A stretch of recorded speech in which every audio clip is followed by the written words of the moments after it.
The message traveled through space for 17 days before anyone heard it. It was a simple call for help, but the voice in the recording sounded broken and afraid. "Please, anyone who can hear this. We are dying. Our world is being consumed. We need help, please." The Galactic Coalition received the message during their weekly assembly. Representatives from 40 different species sat in the Great Hall, their forms ranging from floating gas clouds to crystalline beings that hummed when they spoke. The distress call played 3 times before anyone said anything.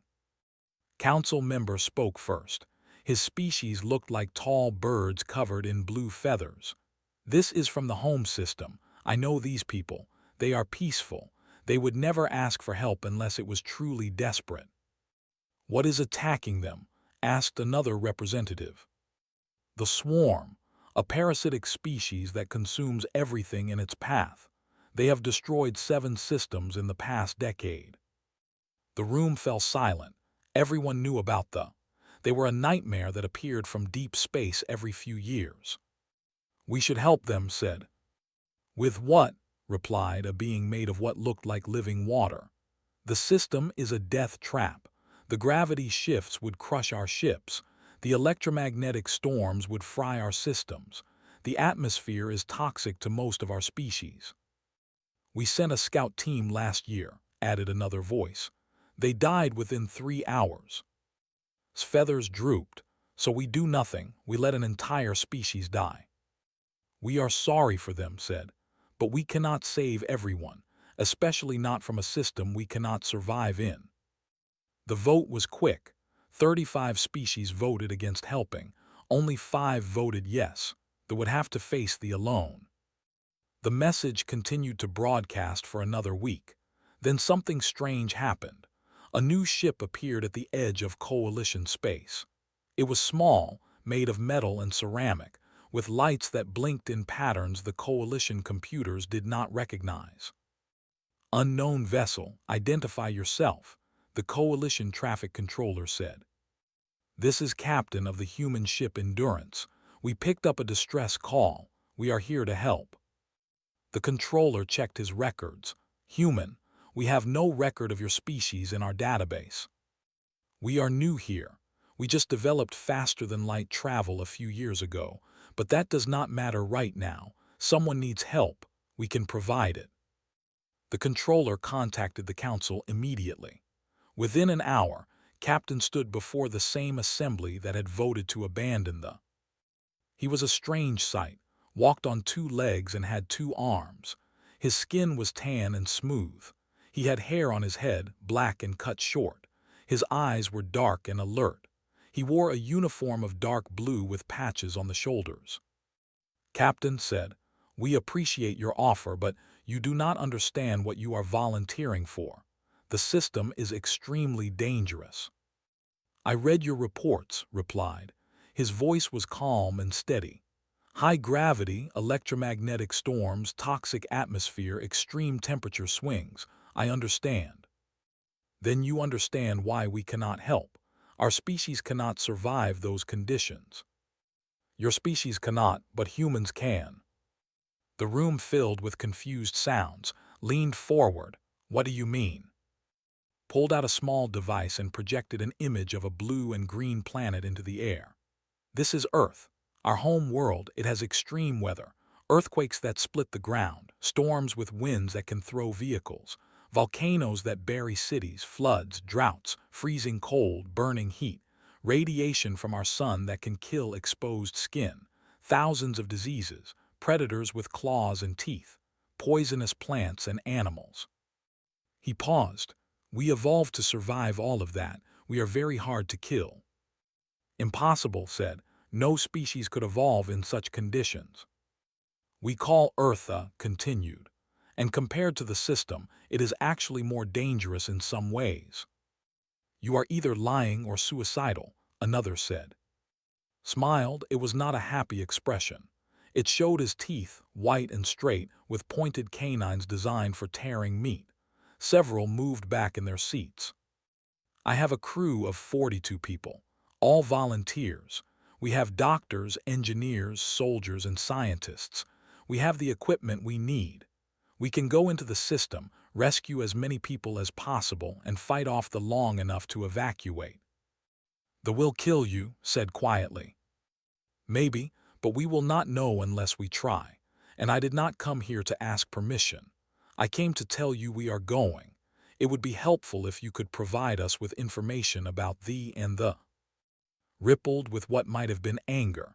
You cannot just fly into a coalition crisis zone. Watch us. Turned to leave but called out. Captain, wait. I will give you everything we know about their biology, their language, their culture, and I will give you maps of their system. Why? Demanded. Because someone should try to help them, said. Even if it is a species we just met, even if they are probably going to die trying. Nodded. Thank you, we will bring them home, all of them. That is impossible. You have not met humans yet, said. We do not know how to quit. He walked out of the assembly hall. Behind him, 40 species began talking at once. Half thought the humans were heroes, the other half thought they were fools. Did not care what they thought. He had a mission. The needed help, and humans answered calls for help. That was just what they did. 3 hours later, the Endurance jumped to faster-than-light speed. Destination: the system. Estimated survival time according to coalition calculations: 4 hours maximum. The galaxy was about to learn what could do. The Endurance dropped out of faster-than-light travel at the edge of the system. Immediately, alarms began screaming throughout the ship. Report, Captain said calmly. Lieutenant checked his screens. He was shorter than the captain, with broad shoulders and quick hands. Electromagnetic interference off the scale. Gravity wells shifting every 20 seconds. I count 3 different storm systems larger than our entire ship. Can we navigate it? It will be rough, very rough. Turned to the woman at the engineering station. Can the ship handle it? Was young, barely 30, with sharp eyes and oil stains on her uniform. She loved the ship more than anything. The Endurance can take a beating, Captain. That is what we built her for. Then take us in, nice and steady. Far away, at the Coalition observation post, 5 species watched their sensors in disbelief. The humans were actually entering the system. They will not last 10 minutes, one observer said. I give them 5, said another. On the Endurance, the crew worked quickly. The ship bucked and shook as it pushed through the first storm. Lightning struck the hull, making the metal scream. The gravity wells pulled them left and right, up and down. Normal ships would have been torn apart. Watched her readouts carefully. Hull integrity at 92%, shields holding, all systems green. Allowed himself a small smile. See, not so bad. Doctor looked up from her medical station. She was tall and thin, with kind eyes and steady hands. Speak for yourself. I just had to resecure everything in the medical bay twice. I said not so bad. I did not say it was comfortable. They pushed deeper into the system. What would take a normal ship hours to navigate, the Endurance managed in 40 minutes. When they finally reached the inner planets, the Coalition observers were silent with shock. Impossible, one whispered. They should be dead. What kind of ships do these humans build?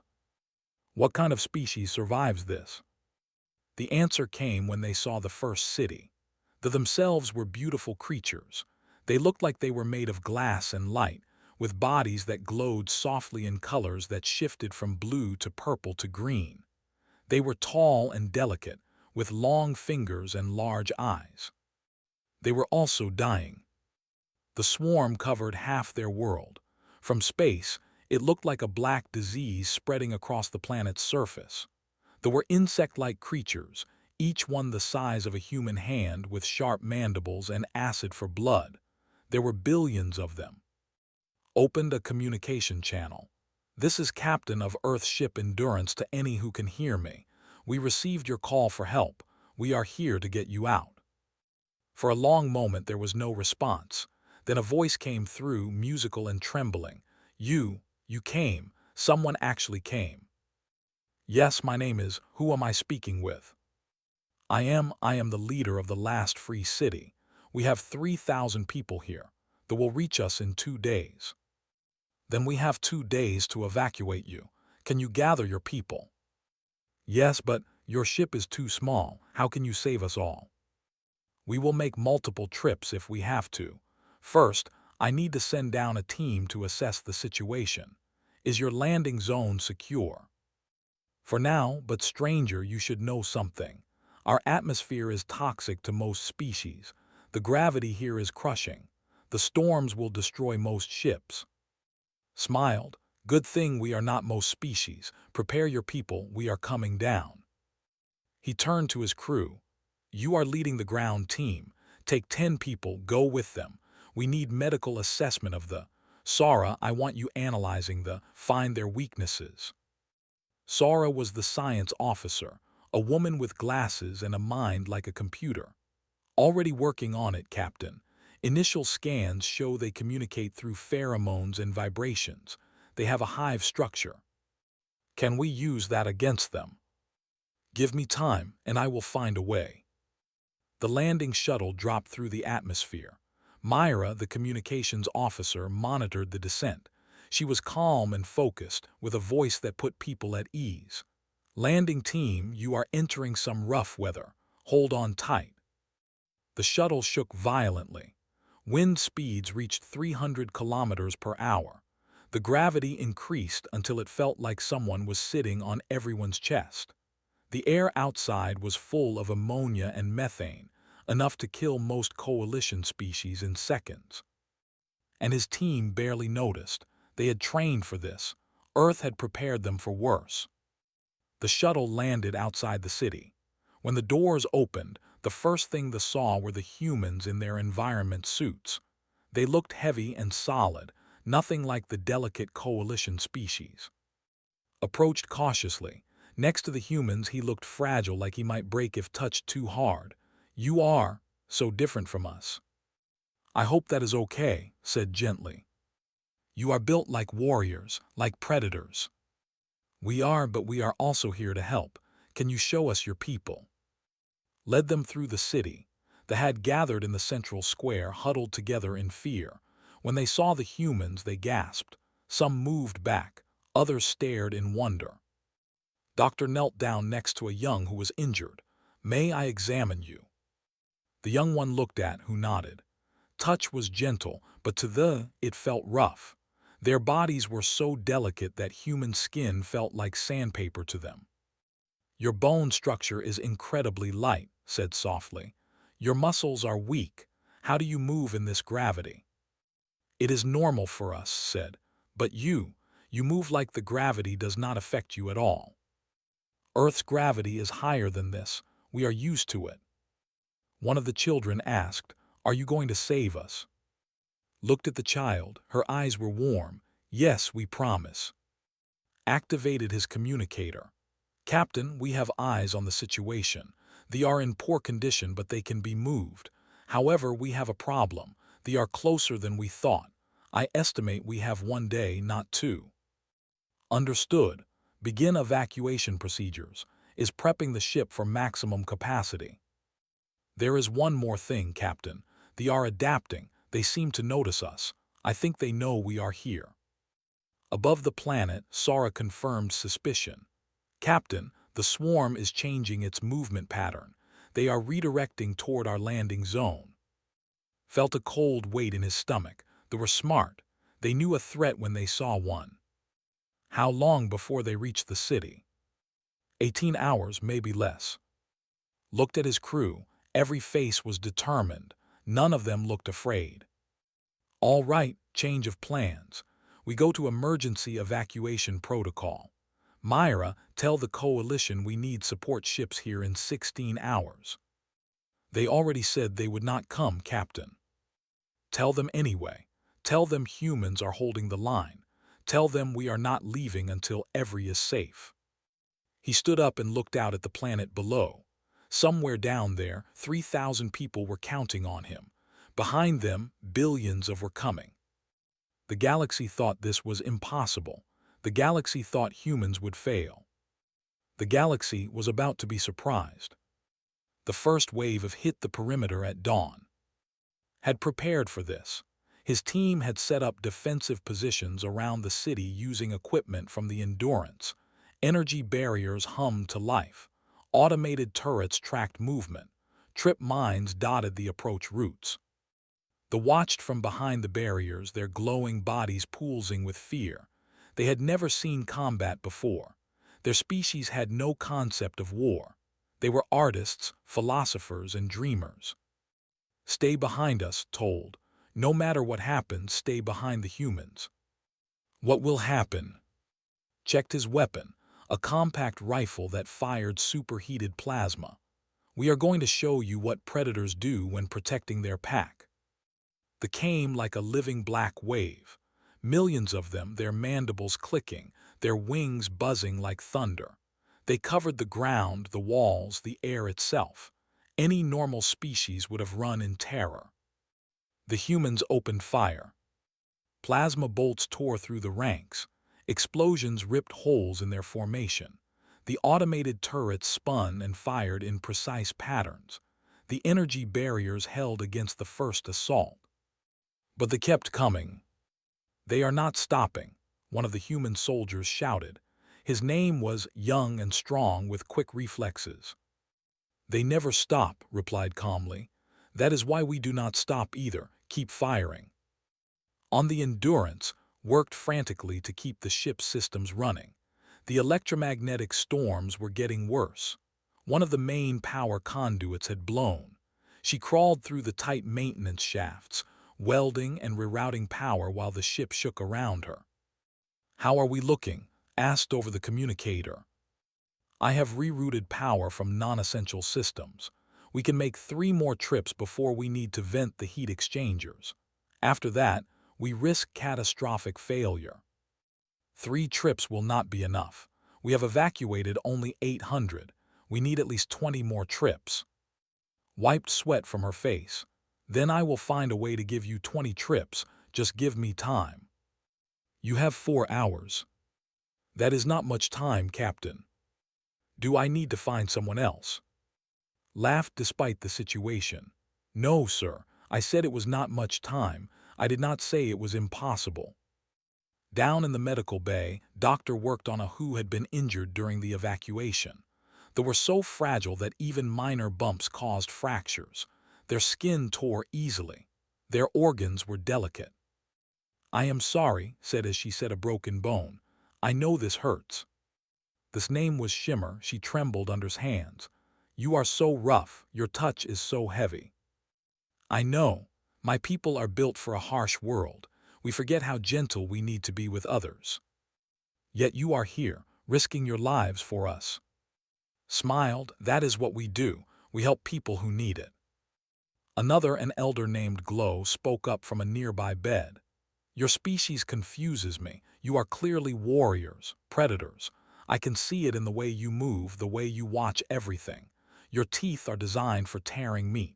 Your eyes face forward like hunters, yet you show such kindness. Being strong does not mean being cruel, said.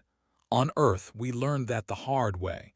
We fought each other for thousands of years. We nearly destroyed ourselves, but we also learned to care for each other, to protect the weak, to stand together against threats. You are contradictions. Yes, that is what makes us human. Back at the defense line, the battle intensified. They had adapted to the human weapons. They began attacking in coordinated waves, testing different approaches. Some burrowed underground. Others flew high and dove down. They were learning. Fired until his weapon overheated.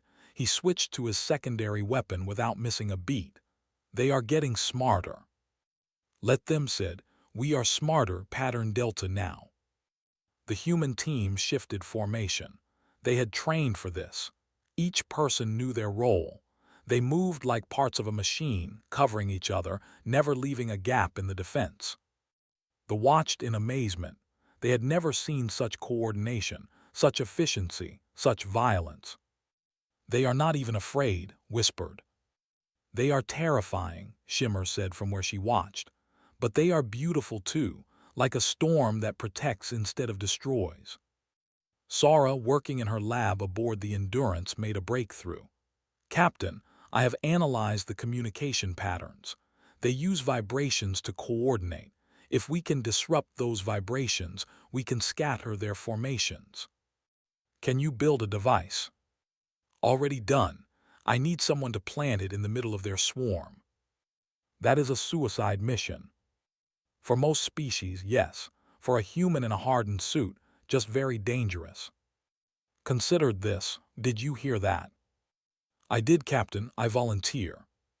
Of course you do. Wait for my signal. Looked at his communications officer. Myra, any response from the coalition? Myra shook her head. Her expression was sad. Nothing, Captain. They say the mission is hopeless. They will not risk ships to help us. Then we do it alone, like we always have. He opened a channel to all crew members. Listen up, everyone. We are in a difficult position. The enemy is adapting. The coalition will not help. We are running out of time and resources, but I know this crew. I know what humans can do when we refuse to give up. We have faced worse odds before. We survived ice ages, plagues, wars, and every disaster Earth threw at us. We did not survive because we were the strongest or the fastest. We survived because we never quit. We hold this line.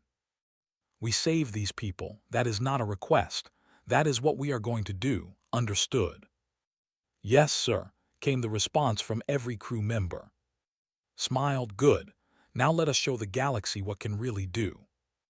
The battle continued for 6 more hours. The humans fought without rest. They rotated positions to give each other brief moments to drink water and reload. They fought through exhaustion, through pain, through injuries that would have stopped other species. They began to understand something. These humans were not just strong. They were relentless. Where they would have given up, the humans pushed harder. Where they would have retreated, the humans advanced. How long can they keep fighting? Glow asked. Days if needed, replied while treating another patient. Humans are persistence hunters. In Earth's ancient times, we hunted by chasing prey until it collapsed from exhaustion. We do not have the speed of other predators. We do not have claws or armor, but we can keep going long after everything else stops. That sounds horrible. It kept us alive, and right now it is keeping you alive too. Completed her modifications to the ship. She had pushed the engines beyond their designed limits. She had rerouted so many systems that the ship's computer kept warning her about safety violations. She ignored them all. Captain, I have 20 trips, maybe 25 if I am really careful. You are a miracle worker. I know. Tell me something I do not know. Prepared for his mission, he put on the heaviest armor they had. He checked his weapons 3 times. He looked at his team. If I do not make it back, make sure those people get home. Clasped his shoulder. You will make it back, you always do. That is the plan. The sun was setting when ran into the swarm. He moved fast, dodging and weaving through the mass of creatures. They swarmed over him, clawing and biting. His armor held. He reached the center of their formation and activated Sora's device. The vibration disruptor sent out waves of interference. The swarm immediately scattered, confused and disorganized. Their coordination shattered. Ran back through the chaos. They could not regroup fast enough to stop him. He made it back to the human line, covered in acid burns and scratches, but alive. Told you I would make it, he said before collapsing.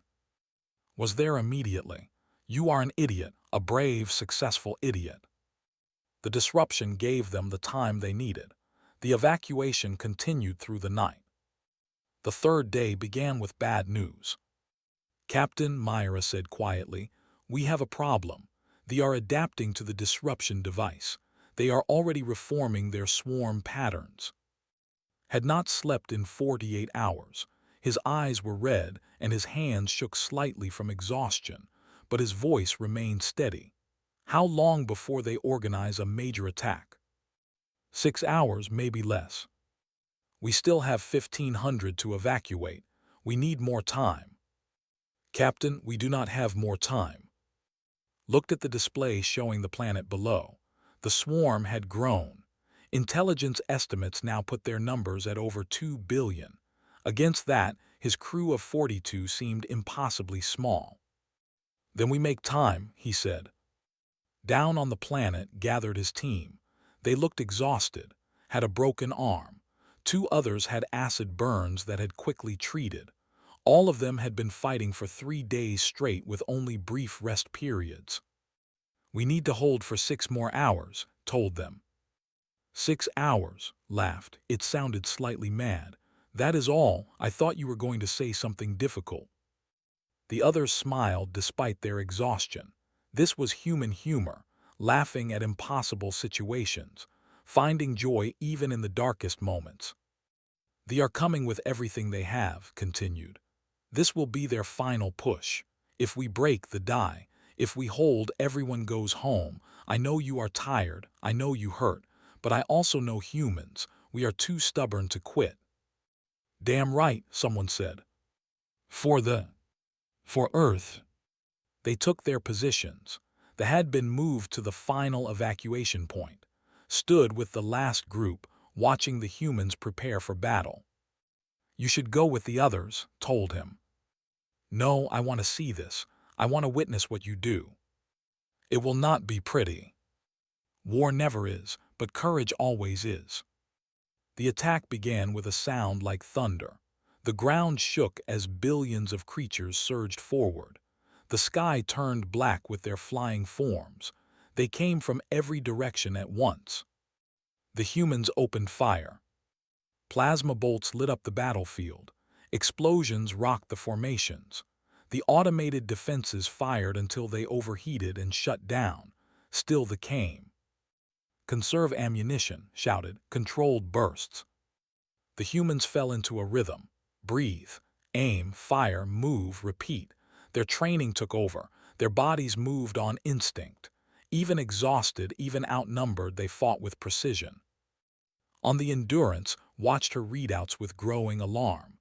Captain, the power core is running at 120% capacity.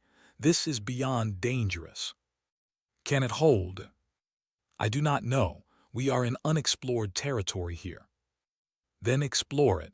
We need the ship functional for 4 more hours. 4 hours might not be possible. Make it possible. I have faith in you. Took a deep breath. Faith, right, no pressure then. She dove back into the systems, making adjustments that would make any engineer scream in horror. She bypassed safety systems. She overclocked the reactors. She did things that should have been impossible. The ship groaned and shuddered, but it held. Doctor worked in the medical bay with mechanical efficiency. She had treated over 300 in the past 3 days. Her hands moved automatically now. Assess, treat, stabilize, move to the next patient. A young named Spark watched her work. Do you ever rest? When this is over. Are you not tired? I am exhausted, but people need me. That comes first. Why, you do not know us. We are nothing to you. Paused and looked at Spark. You are people, that is enough. On Earth we have a saying, no one left behind. It means we take care of each other, even strangers, especially strangers who cannot help themselves. Your species is strange. Yes, but we are effective. Sora made another discovery in her lab. Captain, I have found something. They are not just a swarm, they have a queen. If we can locate and eliminate her, the swarm will collapse. Where is she? Deep underground, beneath the main nest. It would take a bunker buster weapon to reach her. Do we have one? No, but I can modify the shuttle's reactor to create an explosion large enough. Understood immediately. That would destroy the shuttle. Yes. Whoever delivers it would not make it out. Correct. Was quiet for a moment. Let me talk to. Down on the battlefield was covered in blood and dirt. He fired his weapon until it ran dry, then switched to his knife. A leaped at him. He caught it midair and snapped its neck. Two more attacked. He killed them both. The watched in horrified fascination. The humans fought with such ferocity, such skill, such absolute refusal to surrender. His voice came through's communicator. "Lieutenant, we have a way to end this, but it requires someone to deliver a bomb to the Queen's location." "A one-way trip." "Yes." Kicked away and fired at 3 more. "I volunteer." "I know you do, but I cannot order you to do this." "You are not ordering me. I am volunteering. This is what I trained for. This is why I am here." "Captain, we both know it has to be done. Let me do my job." There was a long pause. "All right, Sara will prepare the shuttle. You have 1 hour." Turned to his team. "Change of plans. I am taking the shuttle on a special mission. You are in command until I get back." "When you get back," corrected. "Right when I get back." But they both knew the truth. They clasped arms in the human way of goodbye. Ran to the landing zone.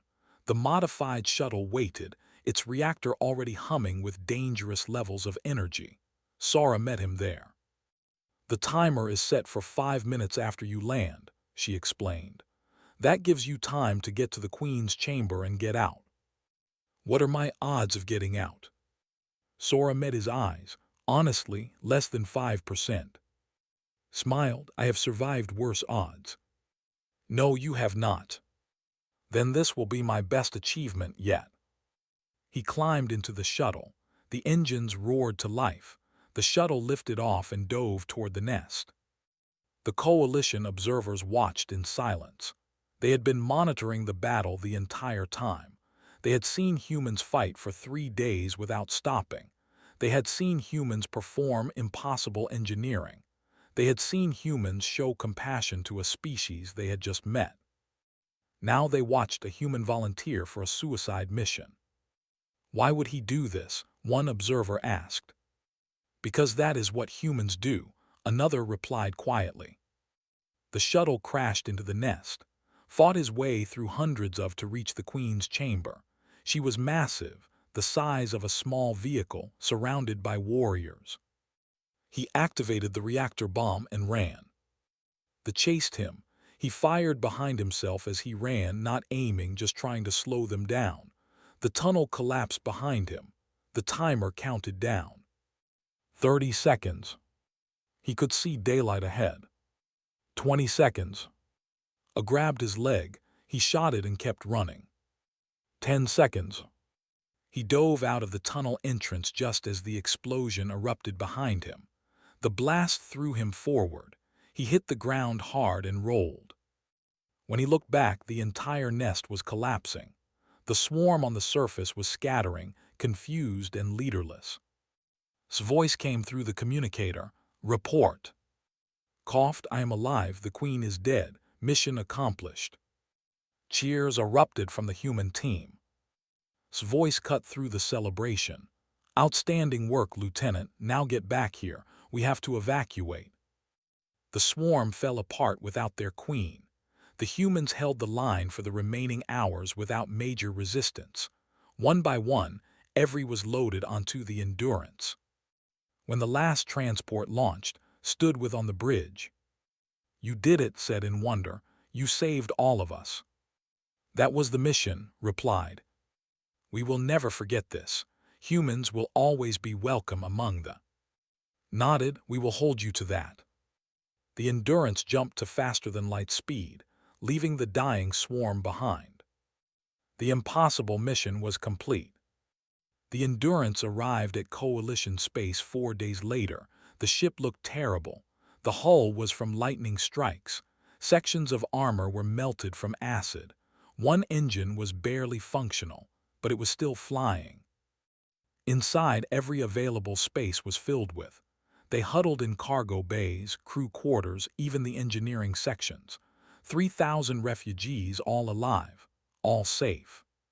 The Coalition traffic controller could not believe what he was seeing. "Endurance, please confirm. You evacuated all of them." "Every single one," replied.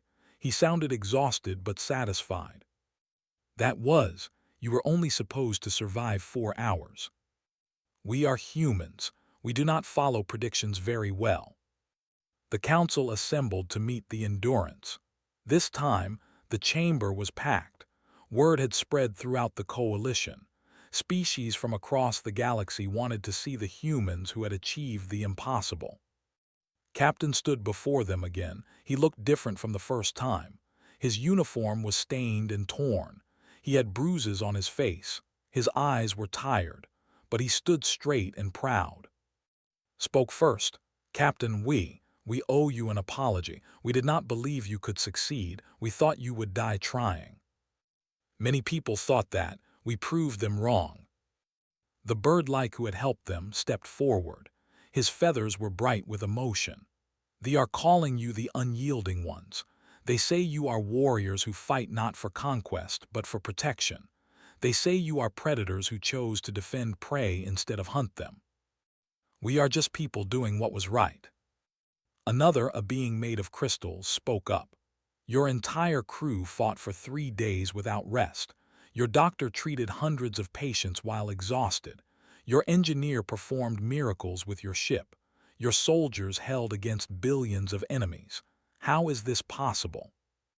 Thought about the question. Earth made us this way. Our planet was harsh. It tested us every day. We had to be tough to survive, but being tough alone was not enough.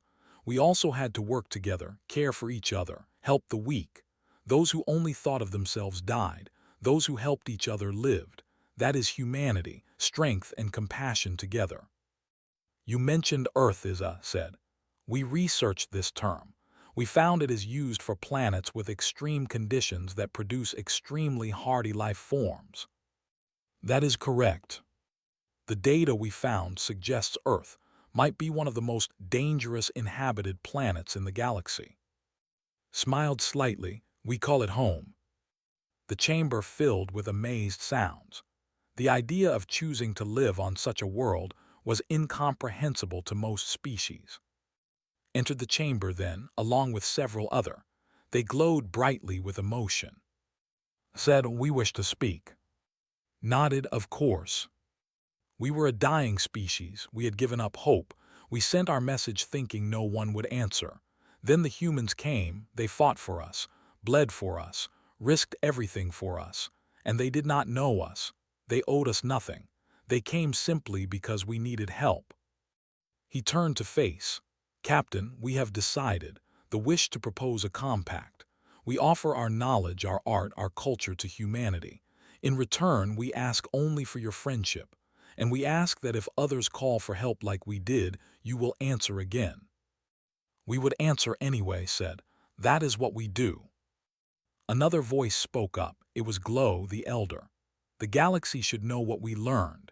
Humans are contradictions. They are warriors and healers, predators and protectors. They are hard as steel and soft as water. They are the storm that shields instead of destroys. They are the who chose to save life instead of take it. The council chamber was silent for a long moment. Then spoke. The coalition made a mistake. We abandoned them because we were afraid. We let our limitations become our excuses. Humanity showed us a different way. They showed us that sometimes the right thing to do is also the hard thing to do. He turned to, Captain, on behalf of the Galactic Coalition, I offer humanity full membership, but more than that, we ask for your help. There are many crises in the galaxy, many situations too dangerous for most species. We have always left those people to their fate. That was wrong. If humans are willing, we propose the compact. When there are emergencies too dangerous for normal species, humanity will respond. Looked at his crew, still bandaged from his injuries, with oil stains permanently on her hands, exhausted but smiling. Sara already analyzing the political implications. Myra quietly supportive, ready for the next challenge. We will need to discuss this with our government on Earth, said, but I can tell you what I think they will say. Humans have always answered calls for help. We have always stood up for those who could not stand up for themselves. This compact formalizes what we would do anyway. Then you accept. On one condition, This cannot be just about humans being weapons. We are not soldiers for hire. We are rescuers, protectors. If we do this, it is to save lives, not to fight wars." "Agreed," said quickly. Several other nodded. "Then yes, we accept." The chamber erupted in sounds of approval. Species from across the galaxy celebrated. A new era had begun. Later, in the Endurance's medical bay, Doctor treated the last of her patients. A young named Spark watched her work. "Doctor, can I ask you something?" "Of course." "You said humans survived because you helped each other, but you also said Earth was very dangerous. Why did you stay? Why not leave and find a safer world?" Smiled, "Because Earth is our home, it is where we come from. Yes, it is dangerous, but it is also beautiful. It taught us to be strong. It taught us to appreciate life. All those challenges made us who we are. We would not trade that for anything." "I think I understand now. The danger made you value safety. The hardship made you value kindness. You became protectors because you know what it is like to need protection." "Exactly." In the engineering section, was making repairs to the ship. She worked alone as she preferred, talking to the Endurance like it was alive. "You did good, girl. I know I pushed you too hard. I know I broke about 1,000 safety regulations, but you held together. You brought everyone home." She patted the wall gently. "You are a good ship, the best ship." On the bridge, sat alone, looking at the stars. Myra found him there. "Captain, are you all right?" "I am thinking about what comes next. If we accept this compact, humans will be doing more missions like this. Dangerous missions. Impossible missions." "Are you worried we cannot handle it?" "No, I am worried about what it will cost. We were lucky this time. Everyone survived, but luck runs out." Myra sat beside him. "Captain, my family has a saying. The burden of strength is responsibility. We are strong. That means we have a responsibility to help those who are not. Yes, it is dangerous. Yes, we might lose people. But the alternative is letting innocent people die when we could save them. Could you live with that?" Thought about the 3,000 in the cargo bay. About and his people, who would have died if humans had not answered their call. "No," he said quietly, "I could not. Neither could I, neither could any of us. That is why we will do this. Not because it is easy or safe, because it is right." The next day, the formal signing took place. Captain and the coalition leaders created the compact. Earth became the first official protector species. As news spread through the galaxy, something changed. Other species in trouble started sending messages, not to the coalition, to Earth, to humanity. "Please help us. The radiation is killing our people. Our world is collapsing. We need evacuation. Pirates are attacking. We cannot defend ourselves." Every message was the same, a call for help, a desperate plea. And humans answered every single one. 3 months after the rescue, Captain stood on Earth at the new headquarters of the response force. Ships were being built. Crews were being trained. Volunteers lined up to join. An interviewer asked him, "Captain, why do humans do this? Why risk everything for strangers?" Thought about the question. He thought about all the species who would call for help in the future, about the human crews who would answer those calls. "Because someone has to," he said simply. "Because we can. Because when you cry out in the darkness, humans answer. We always have. We always will. That is what makes us human." The interviewer pressed further. "But you are going into impossible situations, suicide missions." Smiled. "The galaxy keeps calling things impossible. We keep proving them wrong. Yes, the missions are dangerous. Yes, we will face terrible odds, but we evolved in hell and learned to call it home. We survived ice ages and plagues and predators. We survived each other. We are very hard to kill. But more importantly, we are very good at keeping others alive." "What do you say to people who call you heroes?" "I say we are just people. We do what needs to be done. We help who needs help. The galaxy sees that as heroic, we see it as normal. Maybe that is the real difference between and everyone else. We think impossible is just a suggestion. The interview ended. Walked to the launch platform where the Endurance waited. It had been repaired and upgraded. New ships stood beside it. The first fleet of Earth's response force. Myra approached him. "Captain, we just received 17 new distress calls." 17, that is a lot. They all specifically requested human assistance. Looked at the stars above. Somewhere out there people were afraid, desperate, hoping someone would answer. "Prepare the fleet," he said. "We have work to do." The ships launched into the sky, heading toward impossible missions. The galaxy watched and whispered among themselves. They were coming, and for those who needed help, that was the best news they could hear. Because humans always answered. They always would.